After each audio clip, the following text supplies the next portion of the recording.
Rain pours from the sky as Ji Yeon-woo steps out of the police station, her body trembling. She reaches for her umbrella, but before opening it, the words she just heard inside echo painfully in her mind. The officer had warned her to be careful because she could be sued for making false accusations. According to him, Cha Yun-suk's displays of affection might simply be a little intense.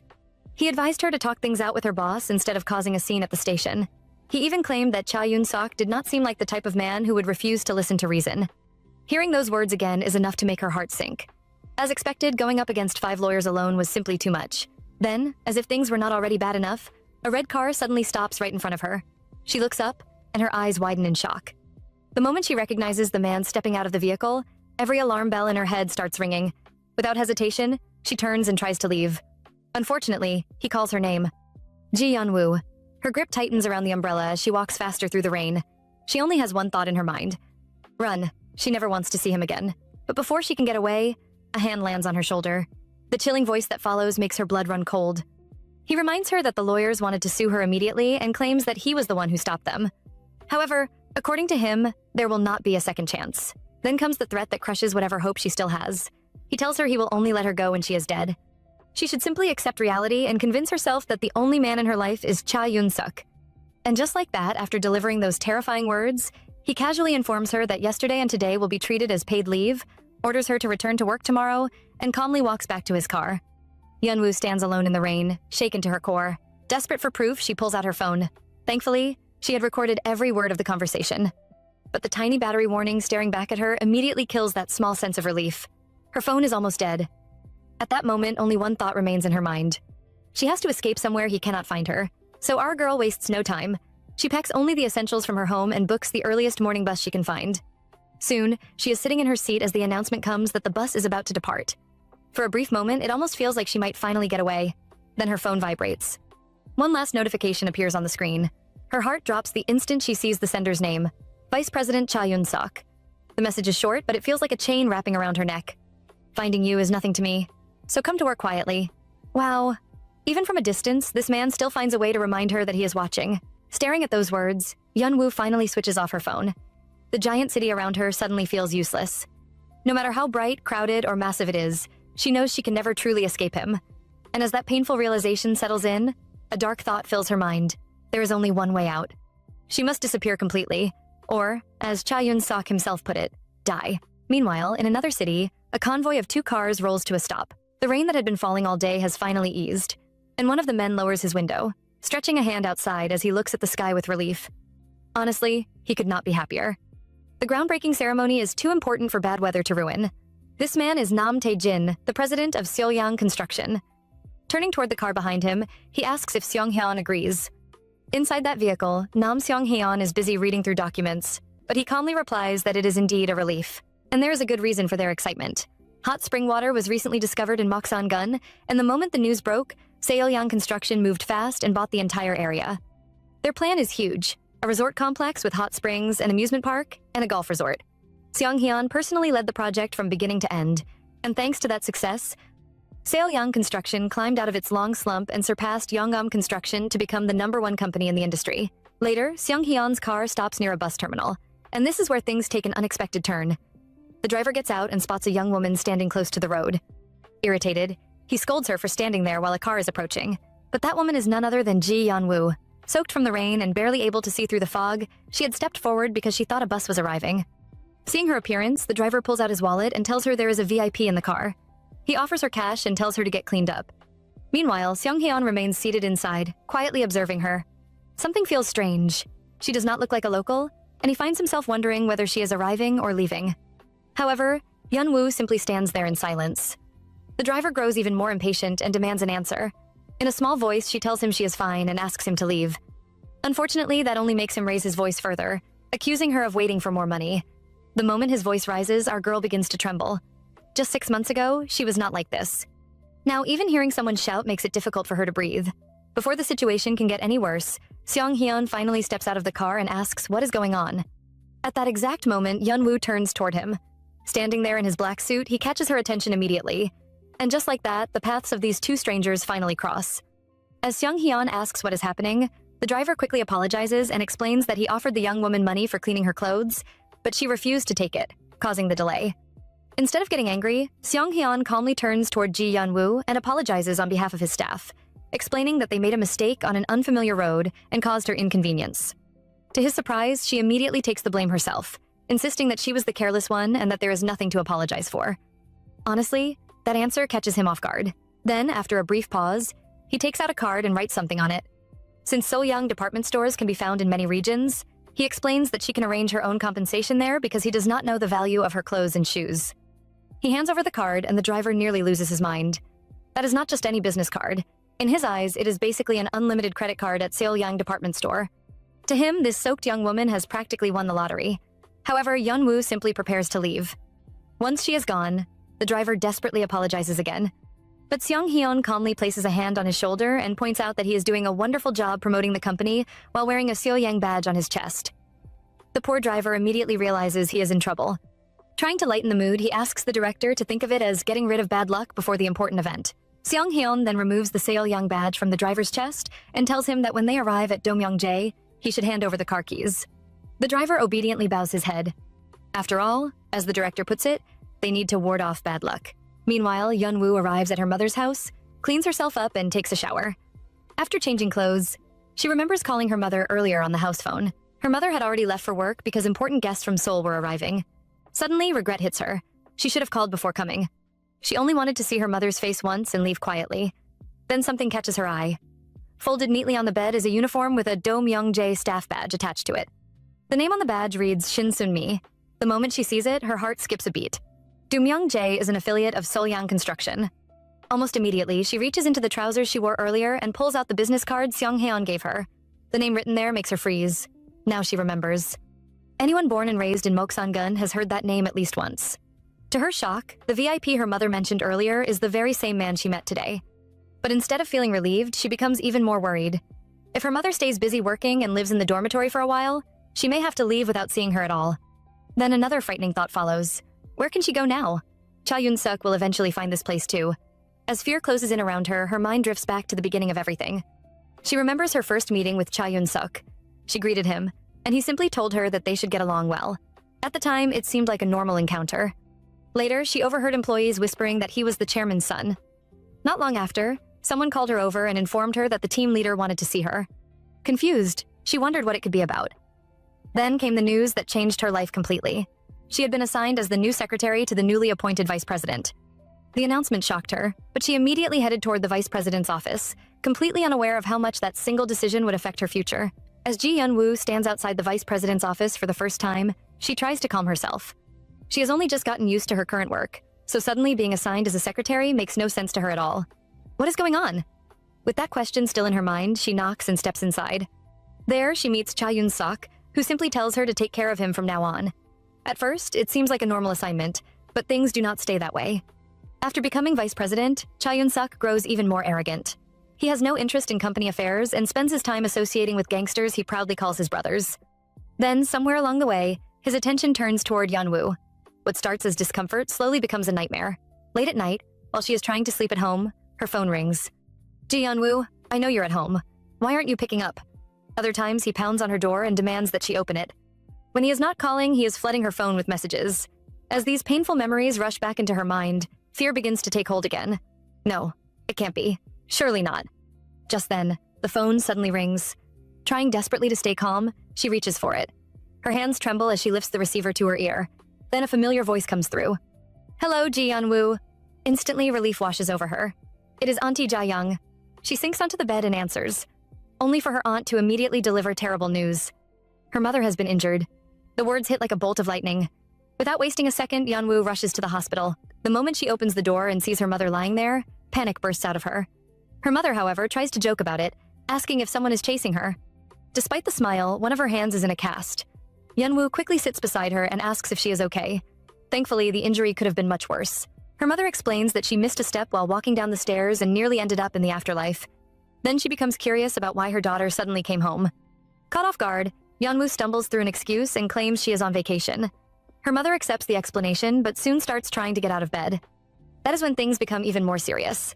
Yeon-woo immediately stops her, reminding her that the doctor said she must not move around for months. But her mother is terrified for a different reason.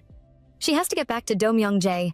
According to her, if someone takes too much time off there, They get replaced without hesitation. The company will not wait for people to recover. Hearing this, Yeonwoo can hardly believe it. Surely they would not treat a hardworking employee that way. Unfortunately, her mother insists that is exactly the kind of place Do Myung-jae is. Either she finds someone to cover her position, or she risks losing the job she spent years building. The more she talks, the more desperate she becomes. She cannot bear the thought of being cast aside after dedicating so much of her life to that place. Then, suddenly, Yeonwoo finds an answer. If a replacement is all they need, then she will become that replacement herself. Her mother stares at her in shock as she volunteers to take her place at Do Myung-jae. At that very moment, a new thought forms in her mind. She has finally found somewhere to hide. Somewhere Cha Yun-sok might not immediately find her. Meanwhile, far away, the very man she is trying to escape is dialing her number again. But the call never connects. The automated message informs him that the number is unavailable.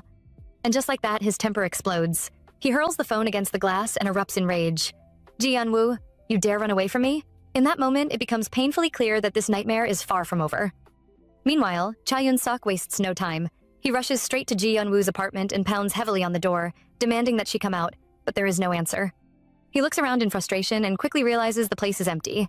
Furious, he enters the security code, forces the door open, and storms inside while shouting her name. Once again, he tries calling her, only to hear the same automated message telling him that the number is unreachable. His temper immediately explodes. He throws his phone away and rages about how she dared to run from him. Then, as if talking directly to her through the voicemail, his tone shifts. He wonders if she merely went out for fresh air, apologizes, claims he was worried, and insists everything is his fault. But the apology quickly turns into another threat. He reminds her that he warned her she could not escape, and promises that no matter where she hides, he will find her. As he finishes speaking, he tightly squeezes a photograph of Ji Yeonwoo in his hand. Honestly, this man is becoming more frightening by the minute. Meanwhile, far away from all that madness, our girl finally arrives at Do Myung-jae. This historic place had been registered as a cultural property in 1987.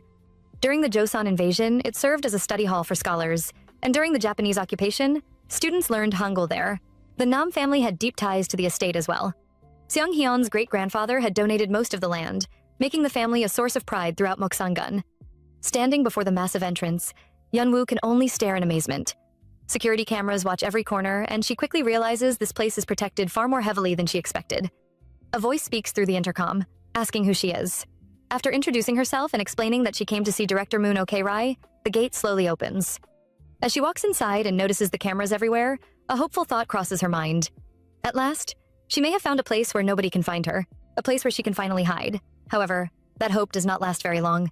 Soon, she finds herself sitting across from Director Moon Ok-rai. The older woman adjusts her glasses and begins questioning her. Name. Age. 29. Hearing that, the director remarks that someone her age should have accomplished quite a lot already. Then comes the bad news. No matter how badly they need workers, they cannot simply hire anyone. The recruitment notice had been posted long ago, and the interview schedule was already arranged. Yeonwoo immediately stands and tries to stop her, but the director rises as well and makes it clear that the decision has already been made. She advises Yeonwoo to let her mother focus on recovering. Panic instantly sets in. What about her mother? Unfortunately, the answer is cold and direct. Do Myung-jae always follows its rules. Whenever there is an empty position, it gets filled. Her mother knows that better than anyone. At that moment, Yeonwoo's heart sinks. Desperate, she grabs the director's hand, pleading for another chance. But Moon Ok-rai quickly pulls away and firmly reminds her that this place runs on principles, not emotions. Throwing a tantrum will not change anything. Then she glances at Yeonwoo's thin wrist and questions what kind of work someone so frail could even do. With that, she orders her to stop the theatrics and leave. And just like that, the door that seemed to offer safety, hope, and a new beginning starts closing right in front of her eyes. Standing there in complete dismay, Ji Yeonwoo can only wonder what she is supposed to do next. Coincidentally, on that very same day, Seolyang Construction holds the groundbreaking ceremony for its massive new project, the Seolyang Resort. The event is called Dream of Seolyang Reborn, and the atmosphere is filled with excitement. Standing before the crowd, the moderator announces the start of the ribbon-cutting ceremony and asks everyone to wish for the successful completion of the resort with a big round of applause. Cameras flash from every direction as Nam Seong-hyun steps forward for the ceremony. Later, after the event, he walks alongside Yoon Young, the CEO of Seolyang Group. She praises him for preparing everything so well, but he humbly insists that she did far more than he did. Yoon Young immediately dismisses that idea, joking that she knows her younger brother's personality too well and that he probably accepted whatever his niece put in front of him. Hearing that, Seong-haeon covers one ear and jokingly wonders who is talking badly about him. His aunt laughs and tells him he worked hard. Soon, the two stop beneath a magnolia tree. The mood suddenly becomes much quieter. Looking at the blossoms, Yoon Young gently reminds him that his mother loved magnolias. In fact, all the magnolia trees around the area had been planted by his father because of that love. She reflects on how devoted he was to his wife and remarks that even the heavens can be cruel. Hearing those words brings back painful memories. Seong Hyun remembers standing at his parents' funeral as a child, crying while asking his aunt why his mother and father were so far away. Realizing what she has done, Yoon Young quickly apologizes for bringing up such a sad topic during an important occasion. However, Seong Hyun calmly tells her not to worry because hearing it no longer affects him. Just then, director Moon Ok-rai arrives with news. Earlier that morning, an employee had slipped and been injured, meaning a replacement worker would be needed. Yoon Young points out that hiring matters are usually director Moon's responsibility, but Moon explains that when the chairman is present, Do Myung-jae's rules require his permission first. As the discussion continues, Seong Hyun begins to walk away. Then a familiar name catches his attention. The injured employee is Shin Soon-mi. Looking nearby, he notices someone standing in the distance and asks who she is. Director Moon explains that she is Sun-mi's daughter and has come with a doctor's note. Meanwhile, Ji Yeon-woo is completely lost in thought. After being rejected earlier, she keeps wondering whether there was ever any chance she would be accepted in the first place. Before she can sink deeper into those worries, a calm voice interrupts her. If she continues in that direction, she will end up even farther from the exit. Startled, she turns around and finds herself face-to-face with Seong Hyun. He politely offers to help if she is lost. Caught off guard, she reacts too quickly and suddenly stumbles. For a split second, it looks like she is about to fall. Thankfully, before she hits the ground, Seong Hyun reaches out, catches her hand, and steadies her. Then, as he looks at her properly, recognition appears on his face. This is not the first time they have crossed paths. Realizing it at the same moment, he quietly remarks that they have met before. And just like that, what seemed like a simple accident begins to feel like the start of something much bigger. As Seong Hyun catches Ji Yeon-woo before she can fall, the two find themselves staring at each other for a brief moment. Then he gently lets go and asks what brought her to Do Myung-jae. After fixing her clothes, she explains that she came to see Manager Moon. Naturally, his next question is whether she has finished her business there. The answer comes with a gloomy expression. Apparently, things did not go as planned. Hearing that, Seong Hyun quickly picks up on it. If she met Manager Moon but still looks troubled, then perhaps she was unable to fully say what she wanted to say. And honestly, he is not wrong. At that moment, Yeon-woo nervously fidgets with her fingers. A thought keeps running through her head. This man is Nam Seong-haeon, the owner of Do Myung-jae. Maybe, just maybe, he would listen to her request. She could even use the incident at the bus stop as an excuse and ask for a chance to work there. Gathering her courage, she finally looks up and tries to speak. However, when the moment comes, her confidence completely disappears. She realizes that what she lacks is not time, but the courage to ask. The words refuse to leave her mouth. In the end, she turns away and claims that she already knows the way out. She will simply leave. Seong Hyun watches her quietly and remarks that it sounds as though her business at Do Myung-jae is finished now that she is taking her sense of shame with her. His words stop her for a second, but only for a second. She confirms that everything is finished, says goodbye, and walks away. Meanwhile, he remains standing there, watching her leave. Later, Yeon-woo returns to the hospital and stays by her mother's side. Exhausted, she falls asleep, but even sleep offers no peace. In her dream, a familiar voice echoes around her. The voice promises that she will be found and made to regret running away. It repeats the terrifying warning that she will only be free when she dies. At the same time, unseen hands seem to hold her down while she desperately struggles to escape. The fear becomes too much. She screams and suddenly wakes up, still shouting. Her hand immediately moves to her neck as she realizes it was only a nightmare. Yet the fear remains. Trembling, she covers her mouth and wonders if she will ever escape Cha Yoon-sok before she dies. At this point, she knows she cannot keep living like this. Even if it feels shameless, she wants to leave and find somewhere safe. The next morning arrives, and life continues. A rooster crows as Seong Hyun wakes up and sits upright in bed. He jokes to himself that he probably will not need an alarm clock for a month. While getting dressed, his thoughts unexpectedly drift back to Yeon-woo. First, the encounter at the bus stop, then meeting her again inside a residence where outsiders are not normally allowed. The whole thing feels strangely unusual. After finishing his preparations, he steps outside his room, where the maids immediately greet him with good mornings. Waiting nearby is manager Marta, who informs him that breakfast is ready. He heads to the dining room and begins eating while Marta quietly worries whether the meal suits his taste. Since there are no decent restaurants nearby, she explains that Do Myung-jae will personally prepare all of his meals. However, Seong Hyun tries to keep things simple. He tells her that such effort is unnecessary and that he can eat ordinary meals with the staff. Marta is having none of it. According to her, making sure the executive director eats well and sleeps well is Do Myung-jae's highest priority. Not only will they take care of his meals, but they will also handle the staff meals. With complete confidence, she assures him that everything is under control and that he has nothing to worry about. Meanwhile, inside Do Myung-jae, One of the maids quietly leans toward Manager Moon Ok-rai and nervously points out that Ji Yeon-woo has been standing outside since dawn. The manager immediately hushes her and reminds her to stay quiet because the executive director is eating. Unfortunately for her, Seong-hyun hears enough to know that something is being hidden from him. After wiping his mouth, he calmly asks what is going on. Manager Moon quickly brushes it aside, insisting that it is nothing he needs to worry about. However, when he asks again, his voice is much firmer this time. Realizing she can no longer stay silent, the maid explains that the injured employee's daughter has returned and has been waiting since early morning. According to her, the woman insists that she absolutely must speak with him. Seong-hyun immediately orders them to let her in.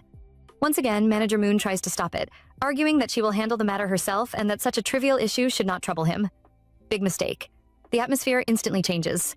He places his cup down with enough force to make his point crystal clear and turns toward her. Apparently, Manager Moon has a special talent for making people repeat themselves. Let her in. He will hear what she has to say personally. At that point, there is nothing left to argue about. Shocked, the manager can only accept the order.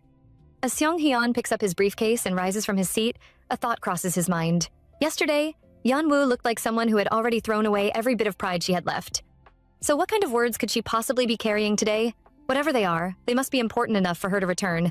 And strangely enough, he wants to hear them for himself. Outside, our girl is still waiting, fighting her anxiety. Deep down, she knows this is no longer the time to worry about pride or embarrassment. If Cha Yoon-suk decides to look for her, finding her mother's address will only be a matter of time. Suddenly, the gate opens and a voice calls her name, inviting her inside. As she walks through the entrance, she cannot help but feel that Domyeong-jae is like a fortress cut off from the rest of the world, and that is exactly why she wants to be there. In her mind, this place feels like the only safe shelter left, the only place where she can disappear from Cha Yoon-suk's reach. Determined not to repeat yesterday's mistake, she tells herself to stay calm and speak properly with Manager Moon this time. Then, just as someone enters the room, she quickly stands and greets who she assumes is the manager. But before she can continue, a familiar voice cuts in. Yesterday, her business with Domyeong-jae supposedly ended, yet here she is again. Since she has returned, he wants to hear what she has to say. Please, have a seat. The moment she looks up, she freezes in surprise. It is not Manager Moon at all. Sitting before her is Nam Seong-hyun himself. Left with no choice, she slowly takes a seat. Meanwhile, behind the door, Manager Moon remains standing there, still unable to hide her dismay as this unexpected meeting begins. As Ji Yeon-woo sits across from Seong-hyun, every thought she carefully prepared suddenly disappears. For some reason, those sharp eyes make it difficult for her to focus. Meanwhile, he gets straight to the point. His schedule is completely packed, so he cannot give her much time. Whatever she came to say, she should say it now. At that moment, reality hits hard. Not even a full day has passed since everything fell apart, and already she has been pushed this low. For a brief second, a painful thought flashes through her mind. Is this really how her life ends? But our girl quickly shakes it off. Pride is a luxury she can no longer afford. Sitting up straight, she finally gathers the courage she could not find yesterday. She explains that Shin Soon-mi, the employee injured on the job, is her mother. As her daughter, she wants to temporarily take her place. She even brought her documents to prove herself. She insists that she is much tougher than she looks and can handle any task given to her. As for payment, she does not want a single cent. Her only request is that her mother's name not be removed from Domyeong-jae's records. By the time she finishes, she is practically begging. Seong-hyun listens carefully, arms crossed, thinking over every word. Then, without dragging things out, he gives his answer. Very well. She can do it. Just like that. Yeon-woo is completely stunned. For a moment, she cannot even believe what she heard. Is he serious? Can she really work there? Seong-hyun stands and calmly reminds her that getting the job was the very reason she came to see him in the first place. Overwhelmed with relief, she immediately bows and promises not to disappoint him. However, he leaves her with one warning. All those promises about doing whatever is asked of her had better be true, because he dislikes people who fail to keep their word. Even after he says it, Yeon-woo can barely process what is happening. Honestly, she cannot tell whether she is awake or trapped inside a dream. Later that day, reality comes crashing back when Manager Moon Ok-rai drops a massive manual onto the table. According to her, the book contains the foundation rules of Domyeong-jae, and every page must be memorized. This estate runs on its own laws, and nobody should expect the work to be easy. Her uniform will be provided soon, and her identification badge will be completed in 2 days. Yeon-woo obediently accepts every instruction. Unfortunately, the lecture is only beginning. Manager Moon makes it clear that anyone planning to go home at night is unfit for the position. Anyone wanting days off or personal leave should walk out immediately. Surprisingly, Yeon-woo simply smiles and promises not to complain. Hearing that, Moon silently studies her. For someone so small and fragile-looking, she certainly talks confidently. Then comes the biggest rule of all. Once she enters Domyeong-jae, she cannot leave until permission is granted. There will be no contact with the outside world. In Manager Moon's experience, this is usually the point where people panic and run away. Countless young workers have done exactly that. Yet Yeonwoo calmly replies that it is fine. In fact, the arrangement suits her perfectly. That answer completely catches the manager off guard. She even reminds her that this means no friends and no boyfriend. The response is heartbreaking in its simplicity. She has no friends to miss and she has no boyfriend. Hearing that, Moon cannot help wondering what kind of lonely life this young woman has been living. After a long sigh, she finally decides to give her a chance and see what she is made of. Grateful beyond words, Yeonwoo thanks her. Before leaving, Moon instructs her to contact her mother one last time and explain that she will be unreachable for a long time. As she walks away, the veteran manager remains unconvinced. She has spent 59 years at Domyeongjae. She arrived there herself as an 18-year-old orphan through a family recommendation. Back then, the older maids looked at her tiny frame and wondered what work she could possibly do. Remembering that past, she quietly watches Yeonwoo and wonders just how long that cheerful smile will survive once the real challenges begin. To understand Moon Ok-rai, you have to understand the life she lived. With 8 younger siblings depending on her, she became the pillar holding her family together.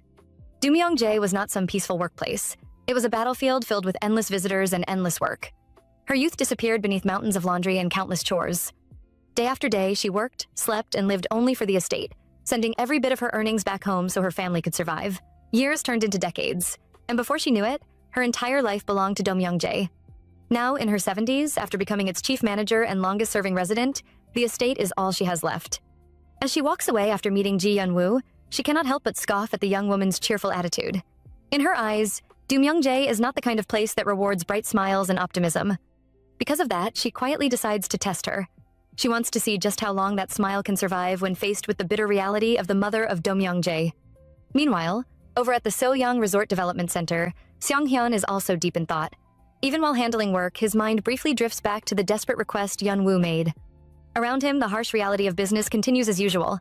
A dismissed worker desperately begs for another chance, but Seong-hyun pays no attention. In the ruthless world of bidding wars and corporate battles, he has already watched countless people lose everything. Yet somehow, despite all of that, he listened to one desperate woman. Perhaps it is because he spent his entire life surrounded by workers covered in dust, sweat, and hardship. A woman as fragile-looking as Ji Yeonwoo felt completely out of place in that world. Still, he brushes the thought aside and convinces himself it was nothing more than a passing curiosity. Soon after, a staff member enters his office with news that CEO Cha Gil-uk of Namsul Industries is requesting a preliminary meeting. Seong-hyun immediately instructs him to find an opening 1 week later. As the employee prepares to leave, another issue catches his attention. He politely points out that the man's scent should be used more carefully in the future. The employee instantly realizes his mistake. The handbook clearly mentioned the executive director's sensitivity to scents, but it had slipped his mind. After apologizing, he leaves to carry out the order. Seong-hyun then requests the team leaders for the Namsul Industries project and prepares for a briefing. Deep down, he reflects on how much he hates unexpected perfume. It overwhelms his senses before he can prepare himself, leaving him unable to escape or reject it. With that thought lingering in his mind, he sits down with the team leaders, lifts a document, and begins the meeting. Meanwhile, Ji Yeonwoo is riding in a taxi toward the clinic. The driver informs her that the medical facility is about 20 minutes away. For her, this trip is important. First, she needs a health clearance. Then she plans to deactivate her phone completely. During the ride, the driver notices where she came from and remarks that Domyeongjae is not a place ordinary people get into. When she explains that she has been hired and that today is her first day, he congratulates her and encourages her to work hard and hold on to the opportunity. She thanks him sincerely before lowering the window and staring outside. At that moment, reality finally settles in. She is truly entering Domyeongjae. There is no turning back now. Once she crosses that gate, she will not see the outside world again for many months. However, as our girl looks ahead toward what she hopes will be safety, danger is already moving behind her. A black car speeds past the taxi and arrives at her mother's residence. 2 stern-looking men step out and immediately make a call. Their message is short and chilling. They have reached their destination. They are standing outside Ji Yeonwoo's home. Just like that, the hunt for her is getting closer. Meanwhile, Ji Yeonwoo is finally shown to her room by Ja-young, the same woman who called her when her mother got injured. Grateful, Yeonwoo thanks her for making that call. Thankfully, Ja-young brushes it off and points out that it was lucky she happened to be home that day. She then opens the door and shows her the room, explaining that it is quite different from the main building. Since it is an old structure, she advises her to open the windows every morning and let fresh air in. Yeonwoo agrees, and before leaving, Ja-young offers some friendly advice. Director Moon is strict and often speaks harshly, so it is better not to take her words to heart. In fact, there will be many people who may speak badly about her. For now, she should simply think of herself as a new palace maid starting her first day. Trying to lighten the mood, Yeonwoo jokes that being treated like a court lady sounds much better than being a lowly servant. Jaeyoung immediately laughs and tells her that servants actually have it better than she does. Realizing the truth, Yeonwoo can only laugh too. After Jaeyoung leaves, our girl finally has a moment alone. She looks around the room and opens the window. To her surprise, the small space feels warm and comforting. For the first time in a while, her heart feels a little lighter. As she watches a butterfly outside, she remembers how much her mother loved seeing them. Even the butterflies here seem beautiful. However, the peaceful moment does not last long. Looking outside, she suddenly spots Seong-hyun. Instantly, panic takes over. What should she do? For some reason, she ducks out of sight and hides. Then she pauses and questions herself. Why am I hiding? He is the one who allowed me into Do-myung-jae. Gathering some courage, she peeks out again. Director Moon had told her to greet him properly after all. Yet before she can do anything, Seong-hyun simply looks in her direction, says nothing, and walks away. Yeonwoo releases a quiet sigh of relief. It has clearly been a long and exhausting day. Meanwhile, Seong-hyun continues on his way, thinking only about the pleasant scent of magnolia lingering in the air. Unfortunately, peace never lasts long in Do-myung-jae. Not long after, Yeonwoo is summoned and immediately runs into the storm known as Moon Ok-rai. The chief manager is already furious. The executive director is here, so why has she not come down yet? Caught off guard, Yeonwoo quickly apologizes and explains that she did not know he had arrived. That answer only makes things worse. Didn't she receive a walkie-talkie? Thankfully, Jaeyoung steps in and points out that Yeonwoo has not even received her uniform yet, so how could she possibly have one? Maybe they should start properly tomorrow. Big mistake. Director Moon fires back immediately. Tomorrow?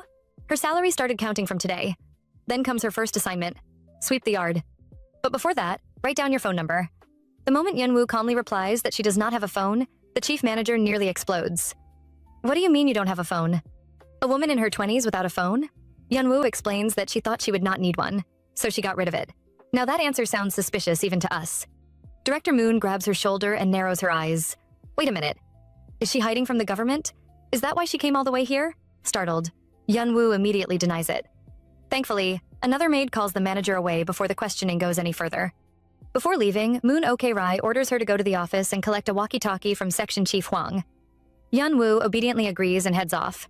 However, as the chief manager walks away, she cannot stop thinking about the strange young woman she just met. This girl is unlike anyone she has seen before.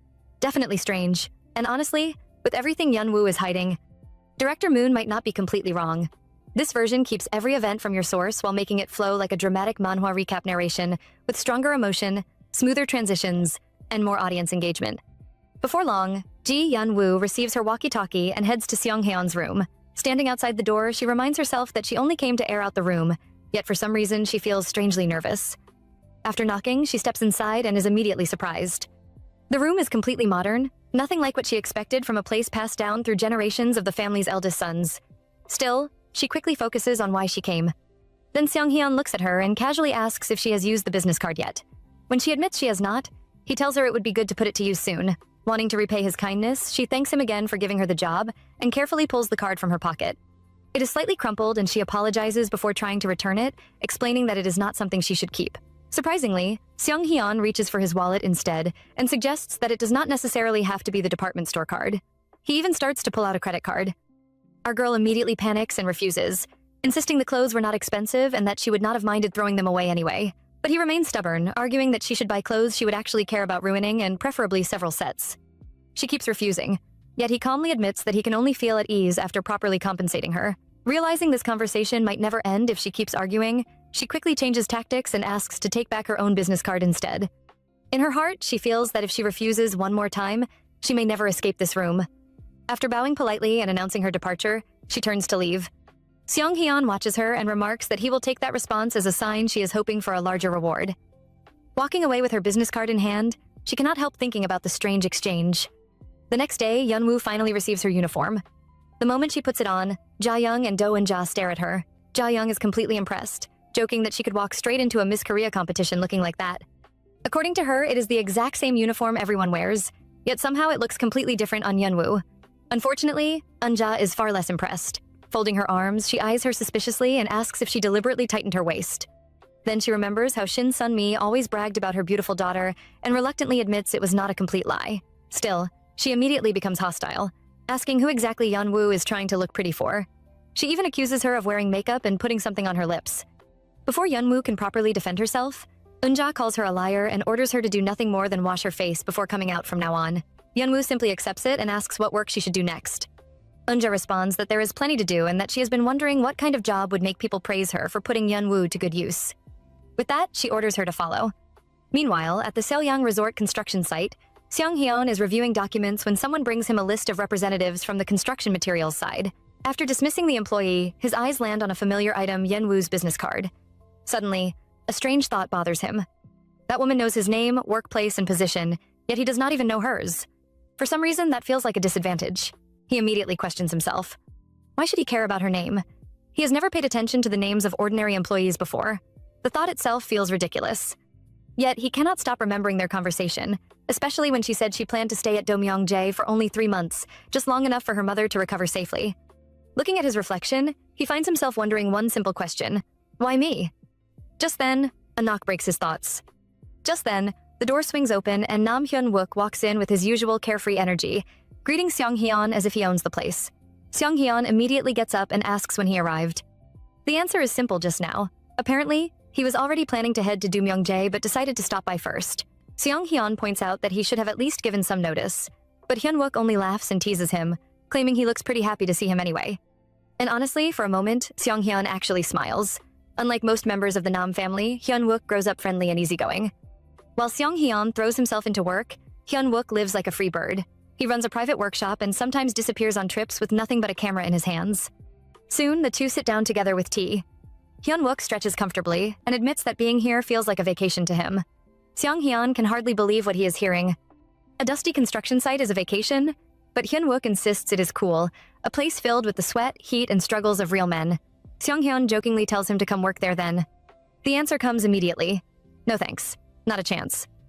According to Hyun-wook, there are too many fun things in the world to spend every waking moment working. He even tells his older brother to relax once in a while, especially when their father is not around. Seong-hyun calmly sips his tea and points out that he is not the one getting a break. If anything, their father is the one resting. Hyun-wook cannot even argue with that. In fact, he admits everyone already knows his father is basically a figurehead while Seong-hyun does all the real work. No wonder his mother is always complaining. Still, Seong-hyun brushes it off. After dealing with the man for years, he has learned how to handle him. Relieved, Hyun-wook changes the topic and asks when work ends. Then comes the shocking answer. At least another hour. At least. Hyun-wook practically explodes. Why not just stop working now? Seong-hyun immediately threatens to throw him out if he keeps yelling. So the younger man dramatically flops onto the couch, pulls out his phone, and announces that he will just sit there and scroll while Seong-hyun works. Before returning to business, Seong-hyun asks how long he plans to stay at Domyeongjae. Hyun-wook admits he never made a plan. Maybe a week, or maybe longer if something interesting happens. And with that mischievous smile on his face, you just know trouble is waiting around the corner. Meanwhile, back at Domyeongjae, another kind of drama is brewing. Do Eunja is busy gossiping with Mrs. Marta, and wow, she is not holding back. According to her, Ji Yeonwoo is definitely not an ordinary woman. She insists the newcomer looks like a complete vixen, and claims men probably cannot keep their eyes or hands off her even when she is standing still. Marta immediately shuts that nonsense down, calling it crude talk about an unmarried young lady. But Eunja refuses to back down, proudly declaring herself an excellent judge of character. Unfortunately for her, Marta fires back with a brutal question. Is that amazing judgment the same reason she spent her life supporting a gambling husband? Ouch. That one lands hard. Eunja can only stammer while complaining that those words are hurtful. Marta is not finished though. If she is jealous because the girl is pretty, she should just admit it. Naturally, Eunja starts talking about her glory days, claiming men used to line up just to catch a glimpse of her skirt when she was young. Marta destroys that argument too, reminding her that she knew her back then and that she actually looks better now than she did in her youth. At this point, Eunja is absolutely fuming. Yet before she can continue the fight, Marta asks what the newcomer is doing. That's when Eunja casually reveals that she has already sent Ji Yeonwoo off on errands and warns Marta not to go looking for her. Marta immediately sees through the scheme and points out that Eunja seems determined to eat the poor girl alive. And Eunja does not even deny it. In fact, she confidently predicts that the new recruit will not survive 3 days before breaking down. Little does she know, our girl has already survived far worse than workplace gossip. The real question now is whether Domyeongjae is ready for Ji Yeonwoo, not the other way around. Meanwhile, poor Ji Yeonwoo is trapped in another building, surrounded by what feels like an endless mountain of dirty dishes. As she works, she cannot help wondering how many are still left. Earlier, Do Eunja had dragged her there and handed over the task. When Yeonwoo politely asked when everything needed to be organized, the older woman gave a cold answer. The one doing the work should know. Why would the one giving the orders know? Not exactly helpful. When Yeonwoo first opened the building, she was hit by so much dust that she started coughing immediately. And while she struggled inside, Eunjao walked away completely satisfied, convinced that the newcomer would be finished within 3 days. Unfortunately for her, our girl is a lot tougher than she looks. Even after a very long time, she is still there washing dishes. Her hands keep moving, but reality starts setting in. At this rate, it might take an entire week to finish everything. Then her stomach growls. She is starving. Just then, Moon Ok-rai arrives and is completely stunned by what she sees. Yeonwoo explains that she has been doing the dishes, and the chief manager quickly realizes she has spent the entire day there. When the young woman starts taking off her gloves and asks if there is anything else she should do, Moon Ok-rai almost cannot believe it. What about food? She was not even at mealtime. Isn't the walkie-talkie supposed to be used to call in when it's time to eat? If she is not planning to die there, she needs to stop for the day and rest. Yet even after hearing that, Yeonwoo immediately asks what her next task is. At that point, Moon Ok-rai is genuinely surprised. What? She still has night watch duty later and wants to keep working? The chief manager finally orders her to head to the area under the director's building, sweep it, and air the place out. As Yeonwoo obediently accepts the task and leaves, Moon Ok-rai can only watch her go and admit something to herself. A tough one has arrived. Really tough. Outside, another interesting moment is about to unfold. Seong-hyun is walking with Nam Hyun-wook through the grounds of Doomyong-jae. Hyun-wook looks around and laughs, noticing that nothing has changed, not even Grandma Moon. Then his eyes land on the magnolia tree. Instantly, old memories come flooding back. He reminds Seong-hyun how he used to climb that tree as a child, and how his older brother was always the one who had to get him back down. Seong-hyun points out that it has been a long time since he visited Doomyong-jae. Hyun-wook agrees, though it does not feel that way. Maybe it is because he attended middle school nearby. For some reason, every time he comes here, he feels peaceful. Standing beneath the magnolia tree, he closes his eyes for a moment while Seong-hyun starts walking away and tells him they should leave. Then suddenly, everything changes. Hyun-wook opens his eyes and spots someone sweeping nearby. His face lights up immediately. Ji Yeonwoo? Without hesitation, he calls out her name and runs toward her. Yeonwoo, right? He reaches her and excitedly starts talking, breathing hard as words spill out one after another. The two begin speaking together, and from a distance, Seong-hyun watches the scene unfold. Then something clicks. Ji Yeonwoo. Yeonwoo. For the first time, he finally knows her name. And for some reason, that simple fact seems to hit him harder than it should. Just when Ji Yeonwoo is focused on her work, she suddenly hears someone call her name. That alone is enough to stop her in her tracks. Nobody at Doomyong-jae calls her by her name, so who could it be? Then a young man rushes over, stretches out his hand, and introduces himself. Nam Hyun-wook, Doomyong Middle School, Year 3, Class 2. The moment she looks up, recognition finally hits. It is Hyun-wook. She shakes his hand, and he excitedly tells her that he heard she moved to Seoul. Whenever he met her mother, he always asked how she was doing. Yeonwoo is genuinely surprised and asks if he really did that. He happily confirms it and tells her how good it is to see her again. Learning that she now works at Doomyong-jae only makes him even more excited. She admits that she somehow ended up working there and asks how he has been. Honestly, this man is so happy that he can barely hide it. He even jokes that there must have been a reason he suddenly wanted to visit Doomyong-jae so badly. Turns out she was here all along. Then, before the conversation can go any further, Seong-hyun walks over. The moment Yeonwoo notices him, she immediately becomes nervous. Hyun-wook casually tells his cousin to go ahead because he wants to catch up with an old classmate. Seong-hyun simply agrees and walks away. However, things are clearly not that simple. Later, while taking a shower, he still cannot stop thinking about Yeonwoo. Instead of clearing his head, everything seems to be getting worse. And when he comes out of the bathroom, Hyun-wook is already waiting with 2 cans of beer. The cousins sit together, and Seong-hyun quickly notices how cheerful the younger man looks. Naturally, the reason is obvious. He just met an old classmate after years apart. Then comes the question that changes the mood a little. It looks like you like her. Hyun-wook is completely caught off guard. Him and Yeonwoo? Does he like her? He honestly does not know. Maybe he will figure it out after spending more time around her. Either way, he is looking forward to it, and to him, that sounds like fun. Meanwhile, Yeonwoo spends the evening pacing along a veranda, replaying the encounter in her mind. Were they really that close back then? She vaguely remembers him being the class president and having that warm, friendly personality. Still, seeing how happy he was made her feel a little guilty. Maybe she should greet him properly next time. Just then, Moon Ok-rai steps out and gives her instructions. Young Master Nam Hyun-wook is currently drinking with the executive director, so she must keep her radio on. If they get hungry, snacks have already been prepared and should be delivered immediately. Yeonwoo obediently agrees. Then, as the chief manager starts walking away, something unexpected happens. Yeonwoo follows closely behind her. When Moon Ok-rai suddenly turns around, she nearly jumps out of her skin. Good grief. The girl scared her half to death. Her ears still work perfectly fine, so there is no need to stand that close. But Yeonwoo quietly explains that it is not about that. Curious now, Moon Ok-rai asks what it is. And with the most serious face imaginable, Our girl places a hand on her stomach and finally reveals the real emergency. She is hungry. Please give her some food. Honestly, after everything she has been through, this might be the most reasonable request she has made all day. Moon Ok-rai takes her to the kitchen and serves her a tray of food, wondering if she starved herself all day just to catch someone before they left work. Embarrassed, Yeonwoo apologizes and promises to handle her own meals from tomorrow onward. The older woman immediately tells her not to be ridiculous. Nobody is going to stop her from eating. Then Yeonwoo takes her first bites and her eyes go wide. The food is unbelievably good. When she blurts that out, Moon Ok-rai acts offended and proudly explains that this is Do Myung-jae. The soup is not carelessly made. It uses anchovies and dipori from Namhae. Yet as she listens to Yeonwoo devour every bite with complete focus, her expression slowly changes. The girl is eating as if she has not seen proper food in ages. And watching her quietly finish meal after meal, Moon Ok-rai cannot help wondering one thing. Just how long has this child been starving? For the first time that day, Moon Ok-rai actually sits down and shares a moment with Ji Yeonwoo while she eats. Yeonwoo feels a little guilty and points out that the manager cannot even leave work because of her. She can eat by herself. But Moon Ok-rai brushes that aside. Leaving is not the problem. What catches her attention is something else entirely. She heard that Yeonwoo had been living in Seoul. The conversation quickly turns toward her old job. Yeonwoo explains that she worked at a small construction company, but when the manager asks why she is back here, she quietly admits that she quit. That answer immediately raises another question. Why? And just like that, Yeonwoo freezes. How can she explain it? How can she tell anyone about the ugly rumors that followed her? The whispers, the judgment, the people who spoke behind her back as if they knew everything.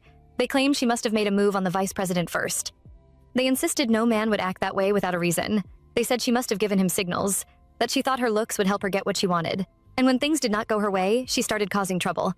Every cruel word still lingers in her mind. Before she can sink any deeper into those memories, Moon Ok-rai snaps her back to reality with a blunt question. Is she chewing her cod or actually eating her food? Yeonwoo quickly realizes there is no point explaining any of it. The manager would not understand, and if her mother ever found out the truth, things would become even worse. So she simply says that she did not enjoy the job. It just was not for her. Naturally, Moon Ok-rai is not impressed. Who actually finds a job that perfectly suits them? By that logic, she will probably quit. Do Myung-jae soon too. Is this job really any different? Surprisingly, Yeonwoo smiles. Yes, it is. Much more than she expected. She admits that maybe she was simply tired of life in Seoul. She was always alone there, but here, she likes it. Hearing those words leaves Moon Ok-rai genuinely puzzled. She likes it? And honestly, those words mean more than anyone around her realizes. Ji Yeonwoo did not come to Do Myung-jae because she was chasing success. She came because she wanted to survive. She wanted to live. She wanted a chance to return to an ordinary life. If nobody else is willing to protect her, then she will protect herself. No matter what happens, she refuses to back down before the fight even begins. With that determination in her heart, she continues eating and happily declares that the food is so good she does not think she can ever go back to Seoul. Then, without warning, she suddenly stands up. Moon Ok-rai immediately asks what she is doing. The answer is simple. She has finished eating, so now she is going to wash the dishes. And off she goes, leaving the older woman staring after her. Meanwhile, far away from the peaceful walls of Do Myung-jae, the danger Yeonwoo is trying to escape is still searching for her. Cha Yoon-suk once again tries calling her phone, only to hear a different message this time. The number no longer exists. The moment he realizes she has deleted it, frustration boils over. Sitting there with a cigarette, he can only wonder where she has gone. It is driving him crazy. Then suddenly, his phone rings. On the other end is Hong-suk. The instant he hears the voice, Yoon-suk does not waste a second. There is only one thing he wants to know. Has he found her? Unfortunately, the answer is no. His men have searched everywhere and still have nothing. That response immediately sets him off. He curses at the man and demands to know why he was even sent there if he cannot produce results. Frustrated, he asks where they are now. The man explains that they are still outside Yeonwoo's hometown house. In his mind, it is only a matter of time. Sooner or later, some relative will show up. And if they can get a few words to her mother, then surely the mother will contact her daughter. As he speaks, he casually picks up a letter from the mailbox and opens the gate, assuring his boss not to worry. After all, has he ever failed him before? Yoon-suk finally tells him to keep watching until something turns up. And just like that, the danger lurking outside continues to creep closer, while Yeonwoo remains completely unaware. The next morning arrives, and thankfully our girl gets some proper rest. Stretching as she wakes up, she feels refreshed for the first time in a while. She remembers Moon Ok-rai covering the night shift and ordering her to get some sleep, but no matter what, she must be awake before the executive director arrives. Now that it is only her second night shift, things already feel a little easier than they did on the first day. Then suddenly, she hears someone call her name. Turning around, she finds Nam Hyun-wook standing there. He is surprised to see her heading to work so early and jokes that the staff at Do Myung-jae are incredibly intense. Yeonwoo politely greets him as young master, but he immediately protests. Why is she calling him that all of a sudden? She simply explains that everyone else does, so she thought she should too. Hyun-wook begs her not to, and before long the two fall into an easy conversation. The funny part is that while Yeon-woo is starting her day, Hyun-wook is actually ending his. He cheerfully admits that his days and nights have been reversed for ages. Then he leans closer and whispers a secret. It means he is unemployed. According to him, she should not be too jealous because being a jobless bum is not nearly as fun as it sounds. When she asks what is so terrible about it, he dramatically complains that no woman would ever want an unemployed man. At this rate, romance might be impossible for him. Hearing that, Yeon-woo silently looks away. Honestly, a rich kid complaining about being jobless is a little hard to take seriously. The moment he sees her expression, he points right at her and accuses her of insulting him in her head. Rich people are the worst, right? The funniest part is that she does not even deny it. That only encourages him further. He claims she has become cold since school and insists that she used to say only nice things back then. Yeon-woo simply asks if she really did. Hyun-wook laughs and admits he is only teasing. For the first time in a long while, she finds herself chatting about completely ordinary things, without fear, without tension, and without constantly looking over her shoulder. It feels strangely comforting. Hyun-wook notices her smile and tells her how nice it is to see it again. In his eyes, she has not changed at all. However, there is someone else nearby watching this entire exchange. Seong-hyun passes by and sees the two of them talking together. As he looks their way, he lets out a sigh and mutters that it is hot. Yet somehow, it does not feel like the weather is what is bothering him. Later that morning, inside the dining hall, Moon Ok-rai and Ji Yeon-woo stand before Seong-hyun as he finishes his meal. The manager informs him that she is thinking of preparing boiled octopus for dinner since Nam Hyun-wook enjoys it. As expected, Seong-hyun leaves the decision entirely in her hands. He is fine with whatever is prepared. With that settled, Yeon-woo hands him his briefcase, and both women bow as the executive director heads out. However, before he gets very far, he notices someone following behind him. It is none other than Ji Yeon-woo. Curious, he stops and asks where she is going. She quickly explains that Moon Ok-rai sent her to collect the mail. Then comes an unexpected response. Let's go. Naturally, Yeon-woo assumes he means she should go ahead, so she starts walking. But to her surprise, Seong-hyun follows right behind her. Instantly, she becomes nervous again. Honestly, this poor girl can chat comfortably with Hyun-wook all morning, but the moment she is alone with Seong-hyun, every word suddenly feels dangerous. In her mind, she reminds herself to be careful. After all, this man is the master of Do-myung-jae. Getting on his bad side is the last thing she needs. Before her thoughts can spiral any further, he unexpectedly asks if the work is manageable. Startled, she quickly answers that it is, and even thanks him for looking out for her. That response leaves him genuinely confused. Looking out for her? What exactly has he done? Then, without warning, Hyun-wook's words return to his mind. Ji Yeon-woo was really popular in school. She has such a pretty smile. The more he thinks about it, the stranger it feels. Was his cousin even talking about the same person? Every time Seong-hyun sees her, she looks stiff and nervous. Yet around Hyun-wook, she seems completely different. Somehow, she only freezes when she is around him. Soon they reach the gate and, as it opens, Yeon-woo bows politely and wishes him a safe trip. But instead of simply leaving, Seong-hyun points out that she already greeted him once at the main building. Surely one greeting is enough. Yeon-woo immediately explains herself. Since they are now at the gate, she simply wanted to wish him a safe commute. Besides, she was taught to greet people properly whenever she sees them. For a moment, he just stands there looking at her in silence. The atmosphere suddenly becomes strangely still. Unsure what is happening, she asks if there is something he wants to say or perhaps some task he needs done. Then comes a response she never expects. He calmly tells her that he already knows her name. He knows her age too. He was simply wondering what else there is left to know. And just like that, he turns away and announces that he is leaving. No explanation, no further words. He simply walks off. Meanwhile, Ji Yeon-woo remains standing at the gate, her hands held together as she quietly watches him go. And honestly, that single strange comment leaves a bigger impression than either of them probably realizes. Back at Do-myung-jae, Ji Yeon-woo sits quietly with the stack of mail she just collected. However, instead of focusing on her work, her mind keeps drifting back to Seong-hyun. That strange comment refuses to leave her head. He knows her name, he knows her age. Then what else is left to know? The more she thinks about it, the less she understands what he meant. Before she can figure it out, a sharp voice suddenly pulls her back to reality. Do-eunja is standing right there, asking if one night shift was enough to make her lose her mind. Why is she just sitting there instead of opening the mail? Without waiting for an answer, the older woman drops down beside her and starts bragging about how things were in her day. Back then, they handled a 100-day night shift without complaint. Then, noticing Yeon-woo's silence, she snatches the mail right out of her hands and starts demanding answers. When Yeon-woo calmly points out that she can hear her perfectly fine, Do-eunja immediately fires back that she must have brought her ears but forgotten her mouth at home. After taking a sip of tea, she begins unloading task after task onto the poor girl. Distribute the mail, organize the warehouse from top to bottom, hand wash the laundry. Move the rice sacks arriving later. Wash 80 radishes for kimchi at 10 in the morning. The list just keeps growing. Throughout the entire lecture, Yeonwoo remains completely expressionless. No complaints, no reaction, nothing. Ironically, that only makes Do Eunja even angrier. Finally, she demands to know whether the girl is listening at all. And this time, Yeonwoo responds instantly. She repeats every single instruction back to her in perfect order. Distribute the mail, receive and cut the radishes. Move the rice sacks around lunch. Handle the laundry, organize the warehouse, sweep in the evening. Every task, every detail. Hearing that only makes Do Eunja explode even more. She calls her a brat, but before things can go further, the door suddenly slams open. Enter Moon, Rai. The chief manager immediately asks if Do Eunja swallowed a megaphone because her shouting can be heard everywhere. Of course, Do Eunja quickly points at Yeonwoo and starts complaining that the newcomer is glaring at her and talking back. But Moon Rai is not fooled for even a second. Her response is simple. Didn't you start it? And just like that, the two older women continue arguing while Yeonwoo quietly returns to her work, almost as if none of it concerns her.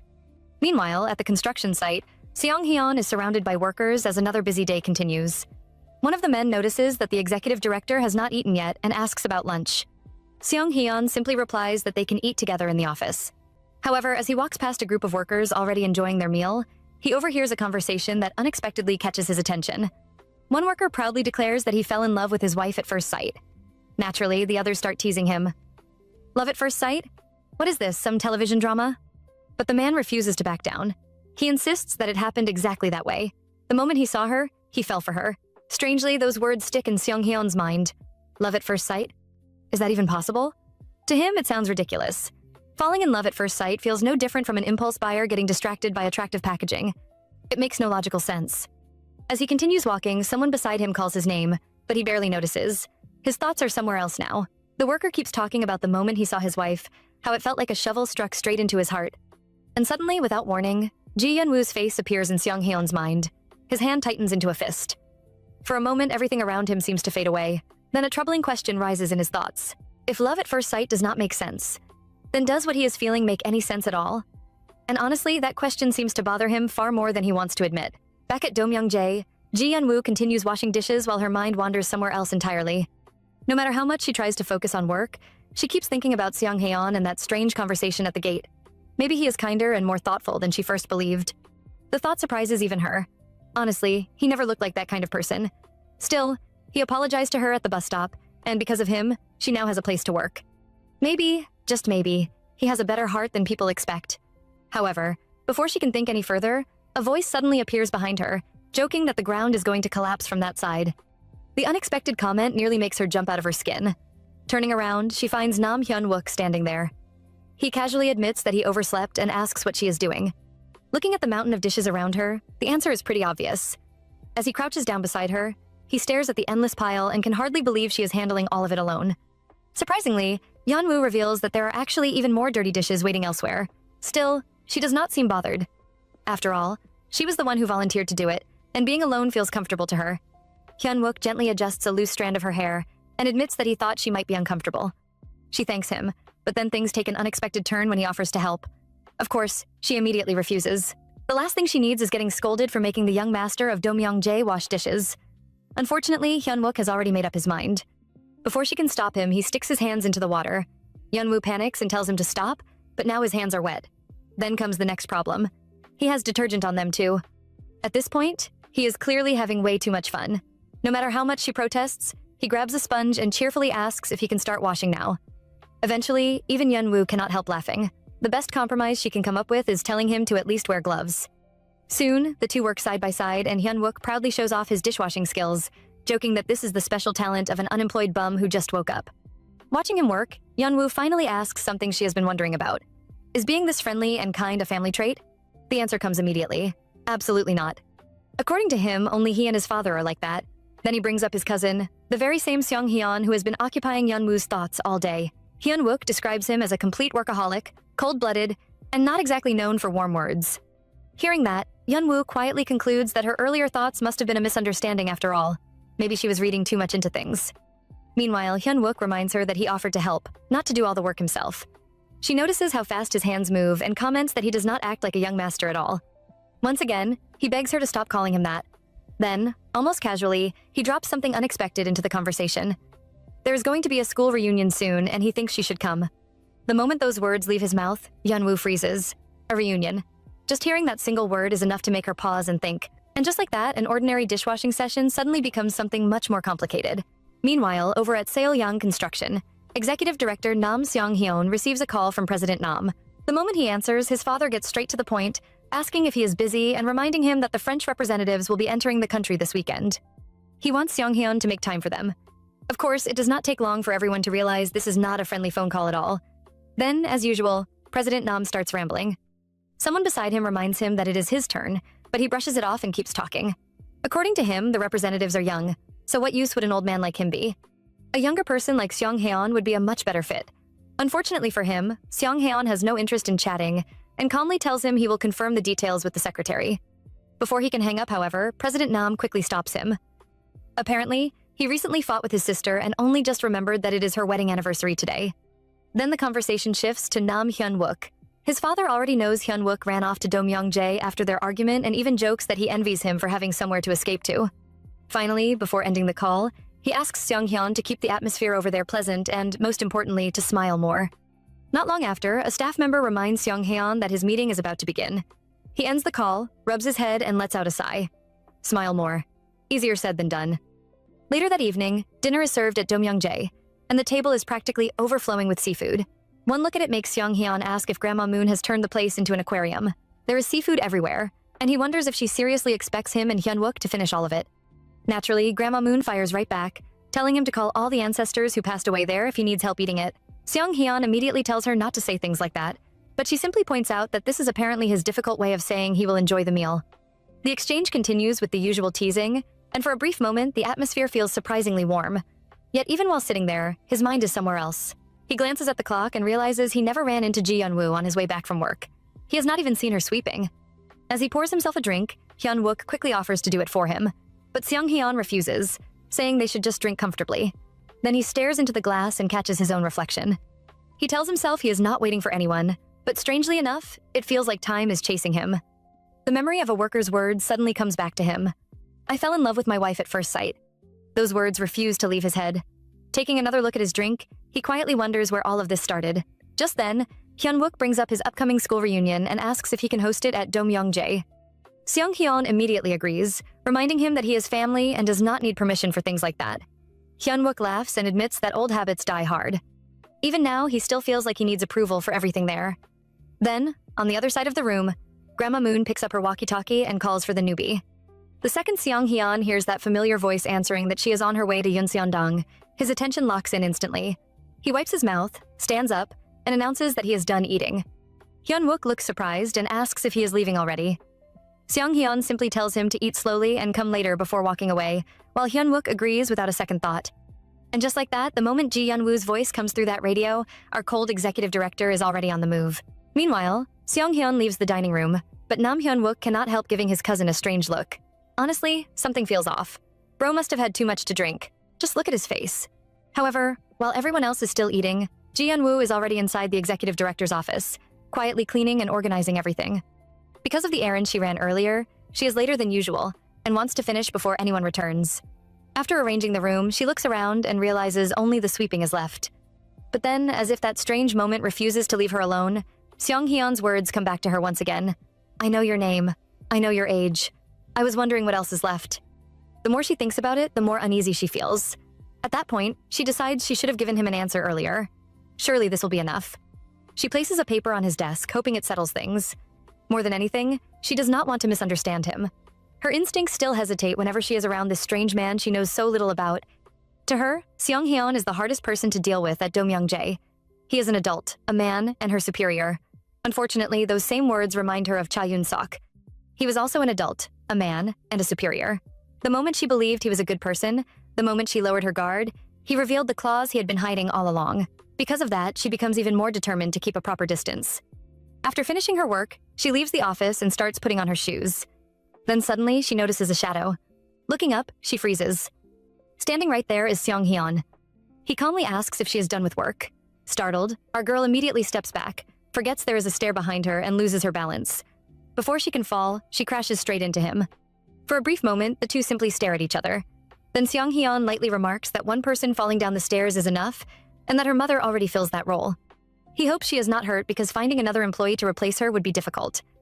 Embarrassed, Ji-yeon-woo quickly regains her footing and apologizes. She did not know he was there and was simply surprised. Wanting to escape the awkward situation, she turns to leave, but then he suddenly stops her. From now on, he says, he plans to try things he has never done before, things he never liked, things he was certain he could live his entire life without doing. Naturally, this leaves her completely confused. What does that even mean? Slowly, he steps closer and gives an example. Asking someone for a favor. At that moment, while he stands before her, he realizes the heat running through him has nothing to do with the alcohol. It is because of this woman. And then, before Ji-yeon-woo can prepare herself for what is coming next, Seong-hyun looks directly at her and asks for something he never imagined he would ask from anyone. He wants her to make time for him this coming weekend. Ji-yeon-woo is completely caught off guard. After hearing Seong-hyun ask her to make time for him that weekend, all she can do is stare and ask what he means. Thankfully, he quickly explains that representatives from France are coming and he needs help. More specifically, he needs someone to smile for him. Now, that is not what our girl expected to hear. She immediately points out the obvious problem. If this is an important business event, then he has definitely chosen the wrong person. She admits she is not exactly someone who smiles often. However, Seong-hyun calmly disagrees. According to him, she smiles very well. That only confuses her even more. She cannot remember ever smiling in front of him, so where is this coming from? Yet while looking at her, he remembers the moments he saw her with Nam Hyun-wook.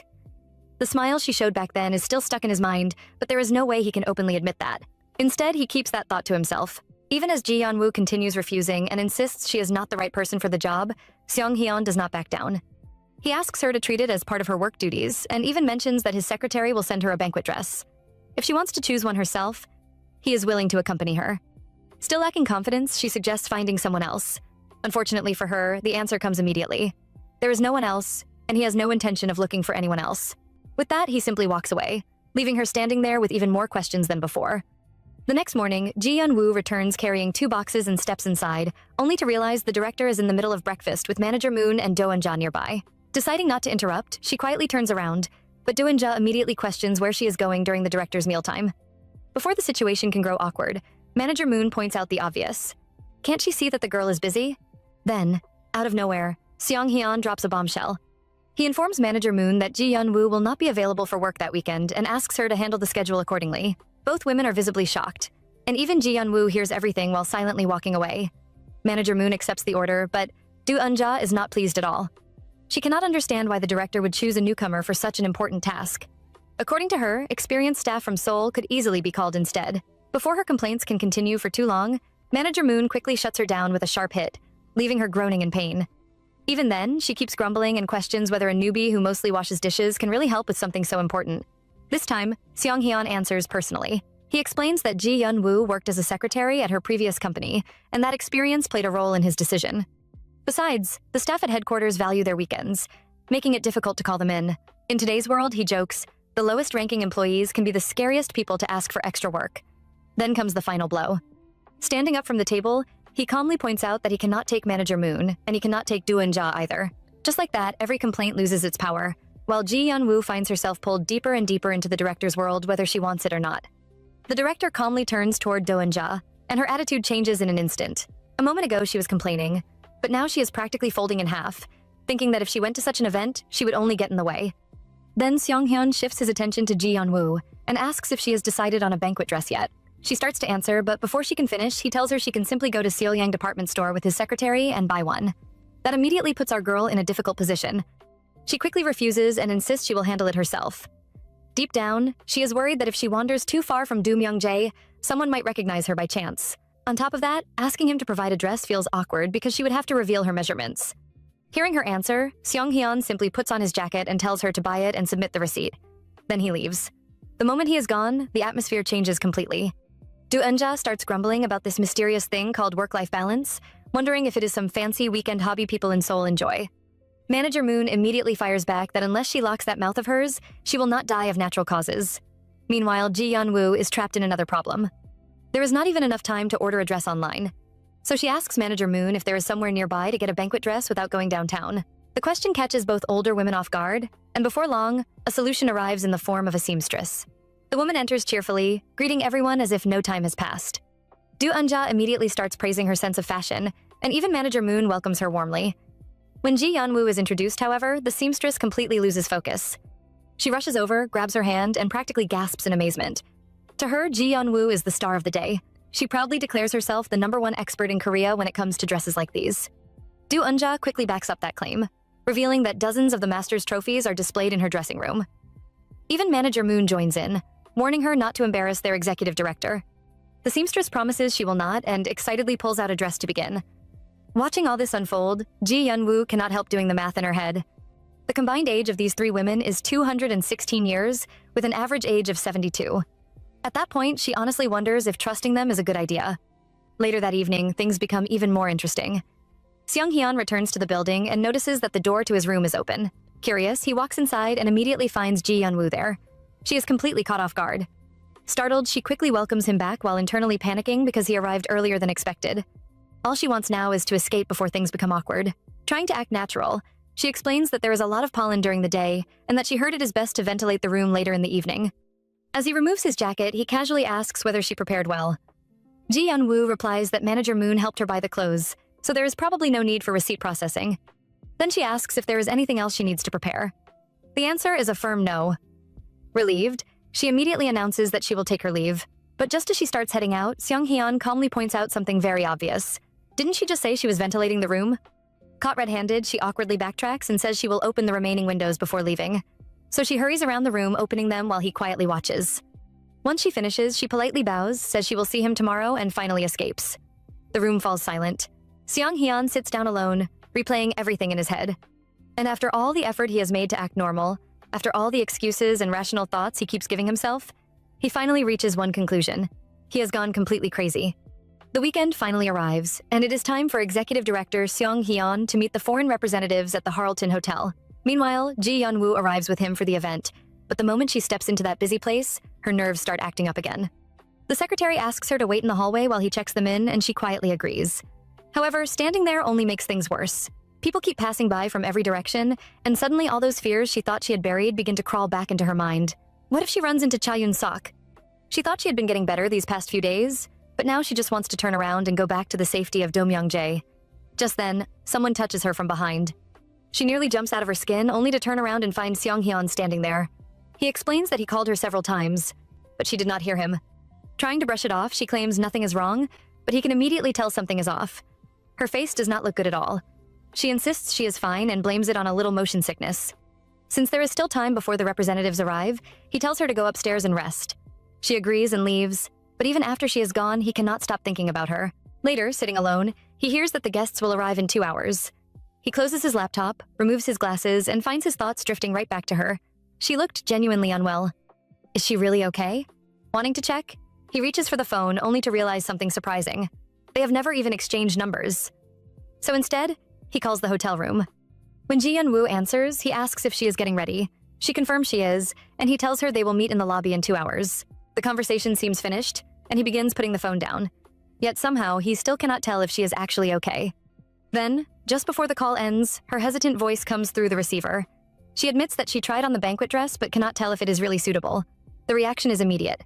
Without wasting even a second, Seung-hyun jumps to his feet and announces that he is coming over right now. This man does not walk, he practically rushes there. Moments later, he arrives outside her room and asks her to open the door. Ji Yeonwoo peeks her head out awkwardly, trying to explain, but before she can finish, he steps inside and tells her they should talk in the room first. And then it happens. The second he sees her properly, he completely freezes. Standing before him is Ji Yeonwoo, wearing the blue banquet dress, sparkling under the light. Meanwhile, our girl is worried about something entirely different. She nervously explains that the dress feels too flashy and stands out too much. But Seung-hyun cannot even find the words to answer. He simply stands there, stunned into silence. Covering his mouth with his hand, he realizes this is nothing like the plain evening dress he expected to see. Ji Yeonwoo apologizes, explaining that she should have asked him sooner and that the dress looked best when she first saw it at Do-myung-jae.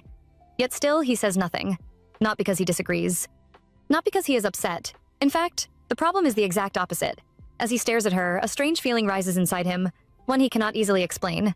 And at that moment, it becomes painfully clear that this situation is affecting him far more than he wants to admit. Meanwhile, back at the hotel, our girl Ji Yeonwoo can only sit there and wonder how she ended up in this situation. Her mind drifts back to Do-myung-jae, where the excited seamstress kept bringing out dress after dress like she had discovered a real-life princess. First came the pink dress, then the yellow one, And every single time, the ladies around her practically lost their minds. They kept saying it was perfect, that it suited her beautifully, that she looked amazing. The problem? Ji Yeon-woo did not like any of them. Now, standing in front of Seong-hyun, she is worried she has made a terrible mistake. Thankfully, he finally pulls himself together and admits that while the dress is surprising, it is not bad at all. That only confuses her even more. Not bad? Really? Seong-hyun calmly points out that if the person wearing it can pull it off, then that is what matters. Then he asks her to turn around once. And wow, the moment she does, everything changes. The back of the dress is completely open. Instantly, his heart nearly stops. On the outside, he remains composed. On the inside, however, he is in full panic mode. This is the worst. How could she wear something like this? Meanwhile, Ji Yeon-woo completely misunderstands his silence and becomes even more nervous. Convinced she has ruined everything, she apologizes and admits she does not think she can attend the event tonight.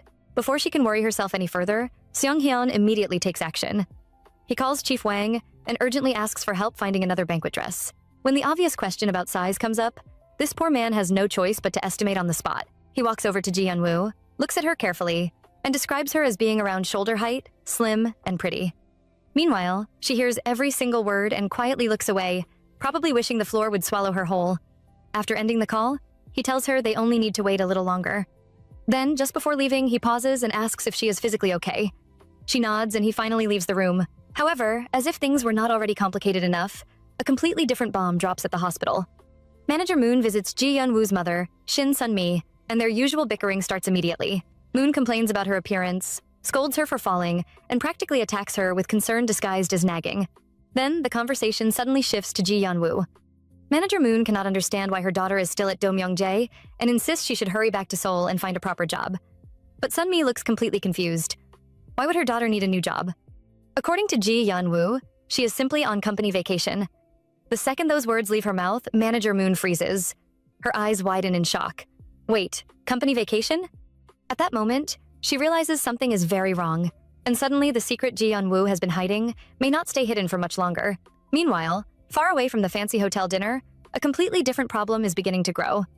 Manager Moon Ok-rai arrives outside Shin Sun-mi's apartment carrying a bag full of laundry, grumbling that the woman should have spoken up before the pile became this huge. Honestly, the laundry is the only reason she has an excuse to come here at all. As she walks, she keeps thinking about the shocking conversation at the hospital. Sun-mi had innocently asked why Ji Yeon-woo told her she quit her company, and Manager Moon nearly lost her composure right there. How could she know the reason? If she knew everything her daughter was hiding, she would not have been asking in the first place. Realizing the conversation was becoming dangerous, Manager Moon quickly changed the subject, reminding her that Yeon-woo should leave Domyeongjae as soon as possible.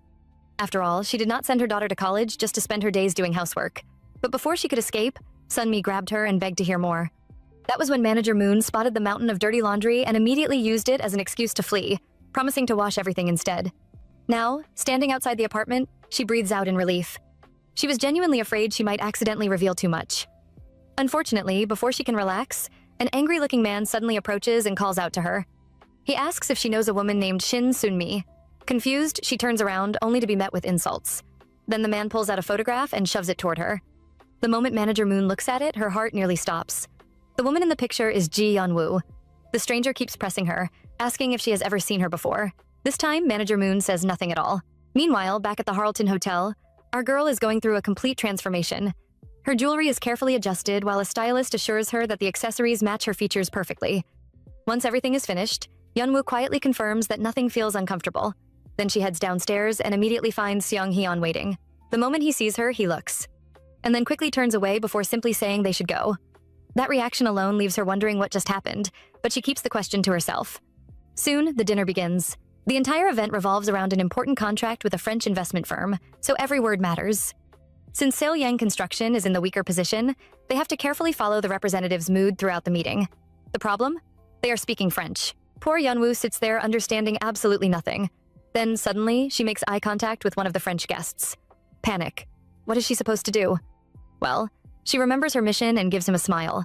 To her relief, he smiles right back. At least that seems like a good sign. As the evening continues, everything goes smoothly. Eventually, the meeting comes to an end, and the representatives announce that they will send over the contract. Seong-hyun thanks them, and just before leaving, one of the French investors speaks directly to Yeon-woo. After the translator steps in, the message becomes clear. He says it was an honor to dine with such a beautiful woman. Yeon-woo politely smiles and replies that she enjoyed it too before wishing them goodbye. And as the guests leave, she quietly wonders to herself if she really did well enough. After trying so hard to smile all evening, she can only hope her effort was enough.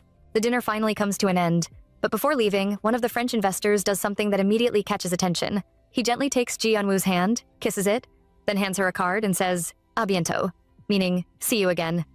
Our girl politely thanks him, and soon the investor and his translator disappear into the elevator. Just like that, the meeting is over. Yeonwoo quietly breathes in relief. Somehow, everything seems to have gone well. Thinking it is time to leave, she turns to Seong Hyun and politely excuses herself. But instead of moving, he suddenly asks if perhaps he should not have brought her at all. Instantly, her heart drops. Did she make a mistake somewhere? Did she fail at the task? She immediately apologizes, only for him to look genuinely confused and ask what exactly she is apologizing for. Embarrassed, she admits she was worried that she did not smile properly. And this man actually laughs. Hopeless. That is the word he uses. Meanwhile, Yeonwoo cannot even tell what he is thinking. Is he angry? If not, why is he still standing there? Why is he not getting into the elevator? But Seong Hyun's thoughts are somewhere else entirely. He remembers the investor's face throughout the dinner. They were discussing an investment worth hundreds of billions, yet the man looked completely distracted from beginning to end. The representative had agreed to favorable terms, but honestly, was it because of the business discussion, or because Ji Yeonwoo was sitting right there? Looking at her, he cannot help but think that she has a strange talent. She makes people nervous just by existing. Even he is not immune. From the moment he saw her in the lobby, he could barely focus. He knew that if he looked at her for too long, his mind would wander and business would become impossible. So he spent the entire evening pretending she was not there. Yet every time he noticed the investor staring at her, he could feel his blood boiling. Meanwhile, poor Yeonwoo is still trying to figure out what went wrong. She nervously asks him to scold her if she made a mistake and promises to reflect on it. But the answer surprises her. None of this is her fault. In fact, she did everything perfectly. Thanks to her, the contract went smoothly. Hearing that, she finally smiles and points out that a successful contract should be a good thing. And that is when Seong Hyun delivers a response that says far more than he probably intends. It went so well that it pisses me off. Inside, he cannot stop thinking about the investor. Of course, the man could not look away. Of course, his heart raced. Of course, he was happy whenever she smiled. Because if their positions were reversed, he knows he would have felt exactly the same way. Before the moment can become any more awkward, he quietly removes his coat and drapes it over her shoulders. Confused, she calls out to him, but he simply tells her to wear it because the night air is still cold. She thanks him and takes a step forward, only for her footing to shift slightly. Immediately, he offers his arm and tells her to hold on. They cannot have her falling again. Yeonwoo quietly agrees and takes his arm. Then, with the night growing calm around them and emotions neither of them can fully explain hanging in the air, Seong Hyun looks at her and asks for one more thing. If she does not mind, he would like them to take a walk together first. After all, there is something he wants to say. And just like that, the atmosphere changes completely, leaving us wondering what this man is finally about to reveal. Outside the Harleton Hotel, Seong Hyun leads Ji Yeonwoo into the garden.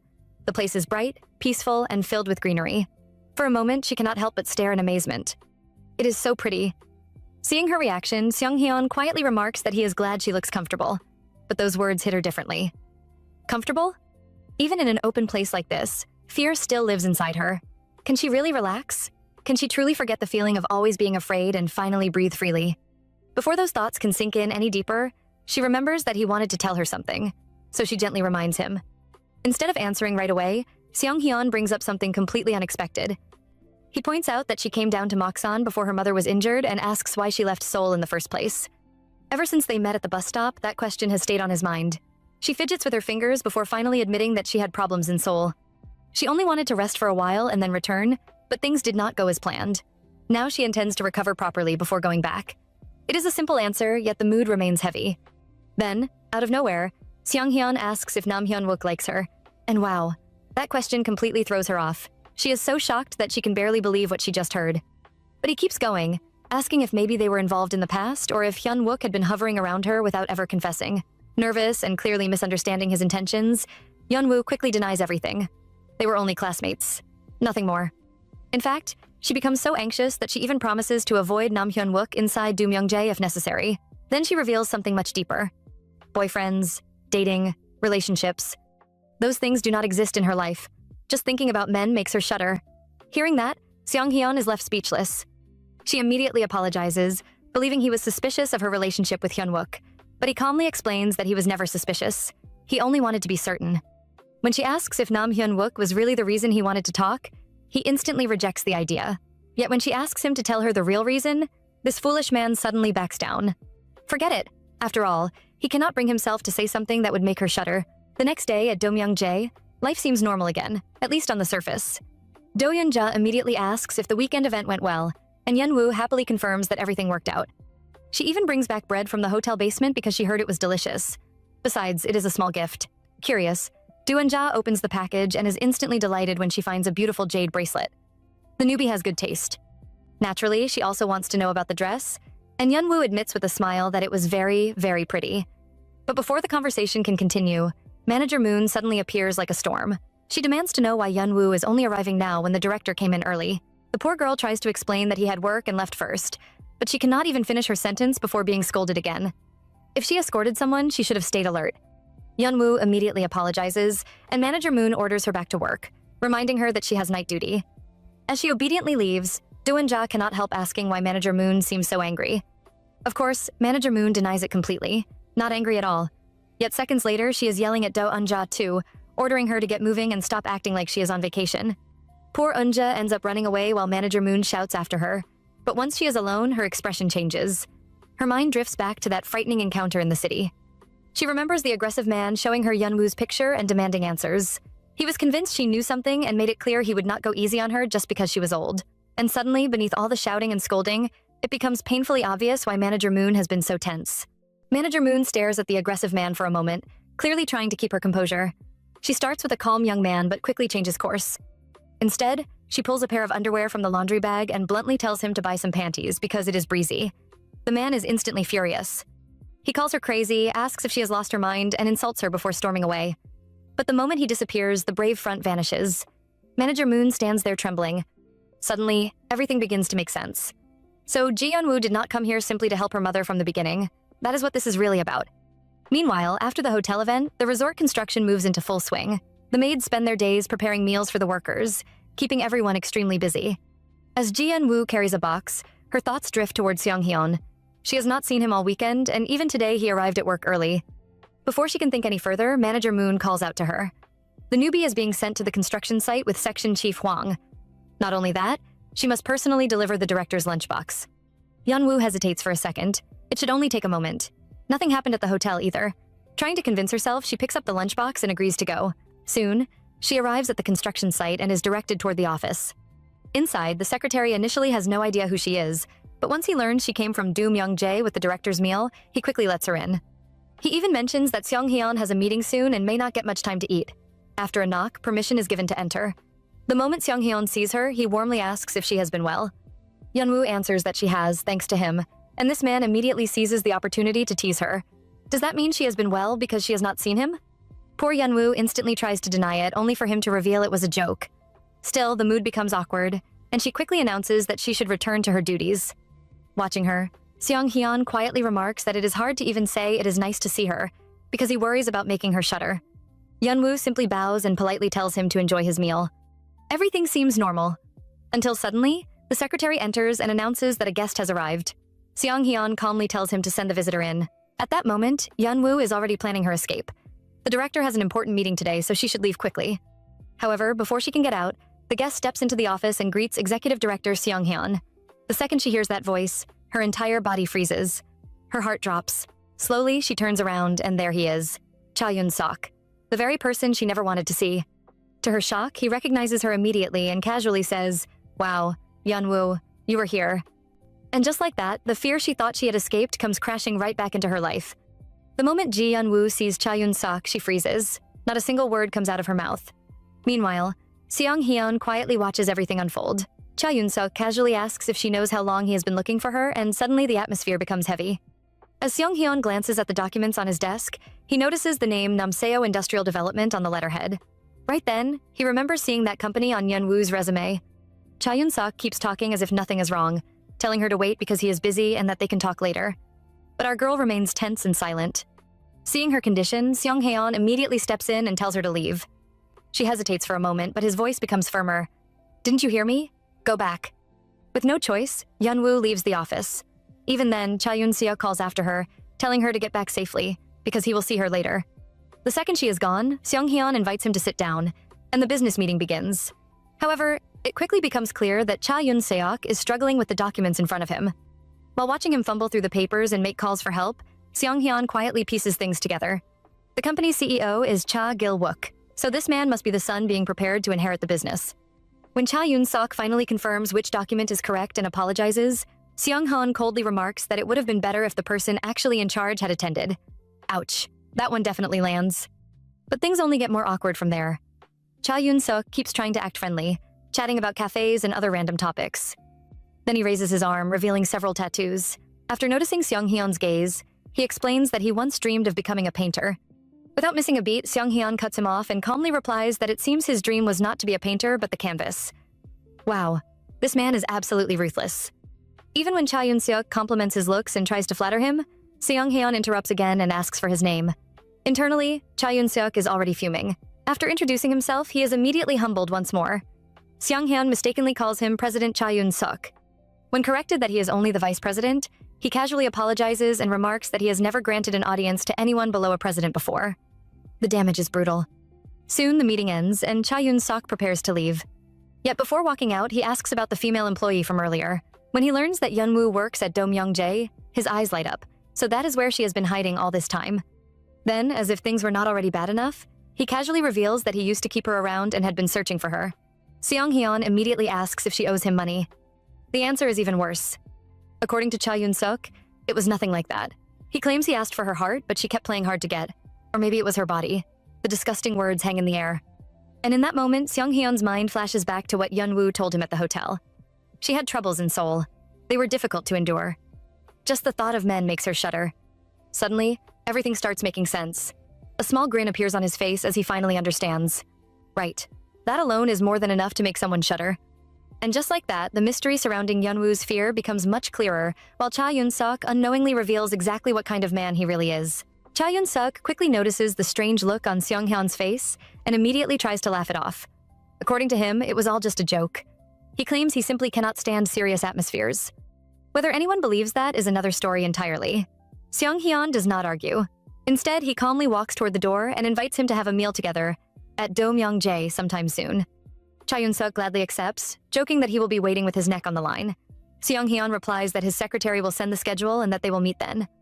The conversation ends, but the tension definitely does not. Meanwhile, back at Do-myung-jae, Ji Yeonwoo walks along the path with a troubled expression.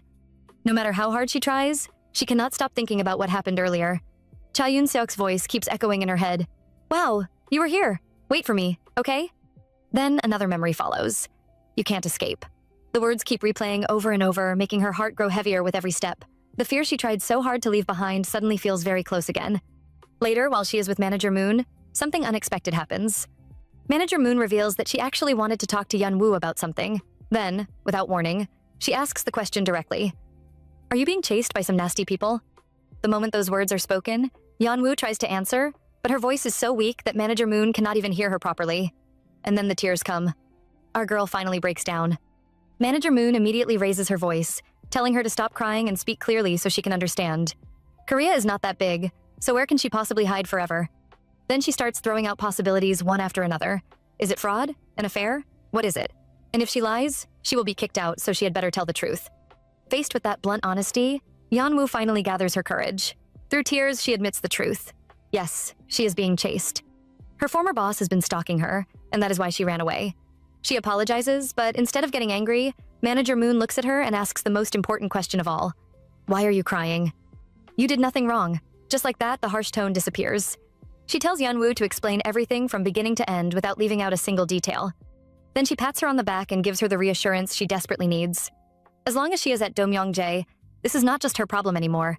It is Do-myung-jae's problem too. And for the first time in a long while, someone is standing firmly on her side.